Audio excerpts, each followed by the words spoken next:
So now we're gonna be making some easy soup that is so yummy, you guys. You can make this on the stovetop or in the crock pot, as you can with all these recipes, but I go back and forth with this one a lot. So I'm just starting by taking 1 pound of ground beef and seasoning it with some pepper and garlic powder and browning that up. And then I'm gonna use my Kitchen Mama can opener. You guys, this thing is amazing. So this was actually sent to me, and this is by far the best product I've ever had sent to me. I'm gonna get so much use out of this. I am someone who struggles with can opener on the daily basis, and this just does the work for me. So all you do is place your can opener on top of your can, press the little button, it goes around like you're seeing, and then you press to stop it, and bam, your top comes right off. You guys, truly, this product is so amazing. If I could recommend one must-have help your life gadget, I think that this would be it. Out of all the kitchen gadgets I have, I think that this would be it. I'm not even joking. I'm gonna get so much use out of this, especially for Christmas time.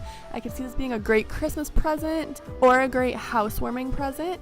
Anyways, back to our soup. I just went ahead and added both cans of my diced tomatoes that I just opened, a can of regular diced tomatoes and a can of Rotel diced tomatoes.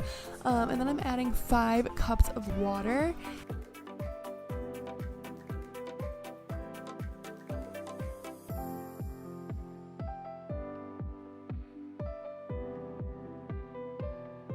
So I cooked this on low for about 4 hours, and then the last half an hour or so I added in a cup of macaroni, and I put my frozen veggies in the microwave and then put them in the crock pot because I forgot to put them in earlier on, but I typically do put this in as it's cooking all day. I like to top mine with some cheese, and that is the easiest soup recipe ever, but you guys, it is so yummy. The Rotel just gives it a nice little spice, and it's just cozy and perfect for chilly fall days.